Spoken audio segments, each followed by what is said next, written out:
இந்நிலையில் நமது சிறப்பு செய்தியாளர் டெல்லியில இருந்து திரு சலீம் நம்மோடு இணைந்திருக்கார். சலீம் நான் கேட்க விரும்புற விஷயம், சலீம் இந்த வாக்குப்பதிவு நடப்பது, இந்த தேர்தல் ப்ராசஸ், இந்த ஒட்டுமொத்த தேர்தல் நடைமுறை நடப்பதுல இந்த தென் மாநிலங்களில் சட்டமன்ற திரு பெருமாள்மணி அவர்கள் குறிப்பிட்டது போல இங்க ஆண்டாட ப்ராப்ளம் இல்ல அப்படிங்கறனால ஒரே கட்டமா நடத்திருக்காங்க. இதற்கு முன்னாடி பல முறை எல்லா தேர்தலுமே ஒரே கட்டமா நடந்திருக்குது. இப்போதுமே கூட அந்த ஒரே கட்டமா நடக்குது. இந்த தமிழ்நாடுல தேர்தல் நடத்துவது பற்றி ஏதேனும் ஸ்பெசிபிக்கான இன்ஃபர்மேஷன்ஸ் யாராவது தலைமை தேர்தல் ஆணையர் நசீம் செய்தி கொடுத்தாரா? எல்லா மாநிலங்களுக்குமான 5 மாநிலங்களுக்குமான ஒரு பொதுவான விதிகள் சொன்னது போக தமிழ்நாடு, கேரளா, பாண்டிச்சேரி உள்ளிட்ட தென் மாநிலங்களில் தேர்தல் நடத்துவது பற்றி ஏதாவது ஸ்பெஷல் இன்ஃபர்மேஷன், ஏதாவது கூடுதல் தகவல், சிறப்பு தகவல் ஏதாவது கொடுத்தாரா? அதாவது முக்கியமான விஷயம் என்ன சொல்லியிருக்காரு அப்படின்னா, மேற்கு வங்கத்தை பொறுத்தவரை இருக்கிறதுலேயே பதட்டமான மாநிலமாக மேற்கு வங்க மாநிலம் பார்க்கப்படுகிறது. மே 5ஆம் தேதி இங்கே தேர்தல், அதாவது வாக்குப்பதிவு முடிகிறது.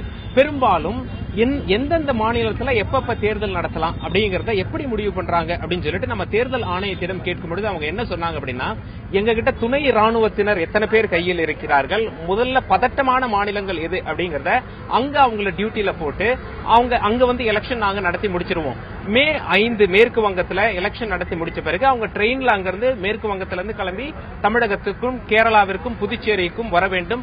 அவங்க அங்க தயாராகணும். இதற்குத்தான் அந்த 10 நாட்கள் இடைவெளி நாங்கள் விட்டிருக்கிறோம் அப்படின்னு சொல்லிட்டு நமக்கு தேர்தல் ஆணைய வட்டாரங்கள்ல தகவல் சொன்னாங்க. ஆஃப் தி ரெக்கார்டா அவங்க கிட்ட பேசி பார்க்கும்போது என்ன தெரிய வந்தது அப்படின்னா, சென்னைக்கு போலீஸ் கமிஷனர் மாற்றப்படலாம் அப்படிங்கிற தகவலும் நமக்கு கொடுத்திருக்காங்க. அது மட்டும் இல்லாம பணப்பட்டுவாடாவை ரொம்ப கேர்ஃபுல்லா பாத்துட்டு இருக்கிறதா நமக்கு தகவல் சொல்றாங்க.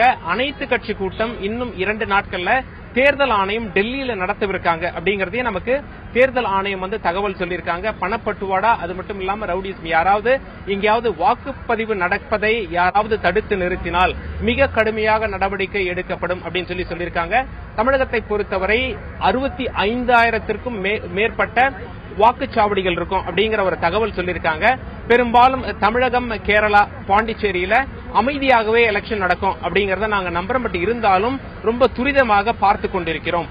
நேர்மையான அதிகாரிகளை தேர்தல் பணியில் நாங்கள் ஈடுபடுத்துவோம், தமிழகத்திலும் சரி மற்ற மாநிலங்களிலும் சரி அப்படின்னு சொல்லிட்டு நமக்கு இங்க தேர்தல் ஆணையத்திலிருந்து தகவல் சொல்லியிருக்காங்க.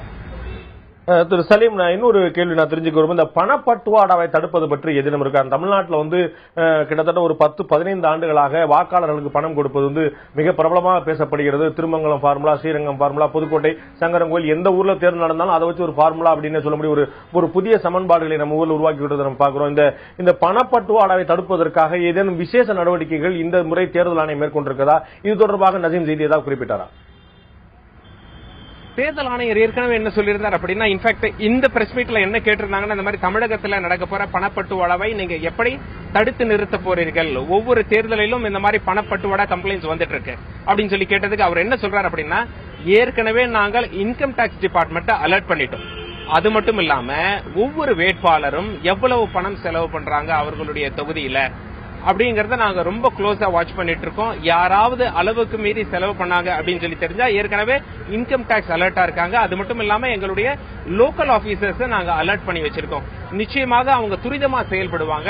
கணக்கில் வராமல் அளவுக்கு அதிகமாக பணம் செலவு செய்பவர்களும் பணப்பட்டுவாடாவில் ஈடுபடுபவர்களும் இந்த முறை நாங்கள் நிச்சயம் பிடித்து விடுவோம், நடவடிக்கை நிச்சயம் எடுப்போம் அப்படின்னு சொல்லிட்டு நமக்கு தகவல் சொல்லியிருக்காங்க. சலீம், ஒரு சர்ப்ரைஸான தகவல் சொன்னீங்க. நீங்க அதிகாரப்பூர்வமற்ற முறையில நீங்க தேர்தல் ஆணையத்துடைய அதிகாரிகள்ட்ட உயர்மட்ட தகவல்களை பெறும்போது சென்னை காவல்துறை ஆணையர் இடமாற்றப்படலாம் அப்படிங்கிற ஒரு தகவல் ஒரு அதிகாரப்பூர்வமற்ற முறையில தகவலா சொல்லப்படும். பாத்தீங்க, இதற்கான அவசியம் என்ன நினைக்கிறாங்க? இது சென்னை காவல்துறை மேல ஏதாவது புகார்கள் வந்திருக்குதா? தலைமையிடத்துக்கு ஏதாவது புகார் வந்திருக்குதா? இல்ல இதற்கு முன்னால ஒரு சமயத்துல திரு நடராஜ் அவர்கள் காவல்துறை கமிஷனரா இருந்தபோது ஒரு மாற்றம் சொல்லி போனாங்க. அப்ப தமிழக முதலமைச்சர் அப்பையும் ஜெயலலிதா இருந்தாங்க, அவங்க உயர்நீதிமன்றம் போனாங்க. ஏதாவது ஸ்பெசிபிக் ரீசன் இருக்குதா? இது போன்ற ஸ்பெசிபிக் ரீசன் இருக்குதா இது போன்ற புகாருக்கு? இப்ப நமக்கு தேர்தல் ஆணையம் என்ன தகவல் சொல்லிருக்காங்க அப்படின்னா, எப்பொழுதுமே தேர்தலுக்கு முன்னாடி ஆளும் கட்சியை தவிர மற்ற கட்சிகள் எல்லாம், அதுவும் முக்கிய எதிர்கட்சிகள் என்ன பண்ணுவாங்க அப்படின்னா, முக்கிய நகரங்களின் போலீஸ் கமிஷனர் மேல கொண்டு புகார் கொடுப்பாங்க. பட் அது வரைக்கும் அதாவது தற்பொழுது வரை சென்னை போலீஸ் கமிஷனர் மேல எந்த புகாரும் வரவில்லை அப்படிங்கறத இவங்க மிகவும் தெளிவுபடுத்திருக்காங்க. இவங்க என்ன சொல்றாங்க, பெரும்பாலும் நாங்கள் தேர்தலை அறிவித்து விட்டோம்னா அதிகாரிகள்லாம் கூட எங்க கண்ட்ரோல்ல வந்துருவாங்க. அதனால அதிகாரிகளை மாற்றக்கூடிய அதிகாரம் தேர்தல் ஆணையத்திடம் இருக்கிறது. அந்த வகையில் சட்ட ஒழுங்கு மிக மிக அவசியமாகிறது. எப்படியும் எதிர்கட்சிகள்லாம் கொண்டு எங்க கிட்ட கம்ப்ளைண்ட் கொடுப்பாங்க, இந்த மாதிரி கமிஷனர் மாத்தணும், கமிஷனர் இத்தனை வருஷம் ஆயிடுச்சு அப்படின்னு சொல்லிட்டு.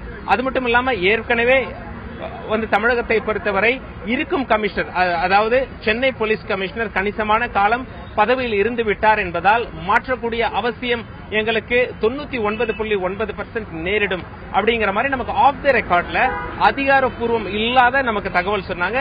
கூடிய விரைவில் இந்த மாற்றம் நிச்சயமாக நீங்கள் எதிர்பார்க்கலாம் அப்படிங்கிற ஹிண்ட்டும் நமக்கு கொடுத்திருக்காங்க தேர்தல் ஆணையம். தொடர்ந்து இணைப்பில் இருங்க சலீம். உங்கள்ட்ட வர மிக முக்கியமான தகவல் சொன்னீங்க. சென்னை காவல்துறை ஆணையர் மாற்றப்படலாம் என்று அதிகாரப்பூர்வ மற்ற முறையில் தகவல் வந்து கொண்டிருக்கிற தகவல் சொன்னீங்க.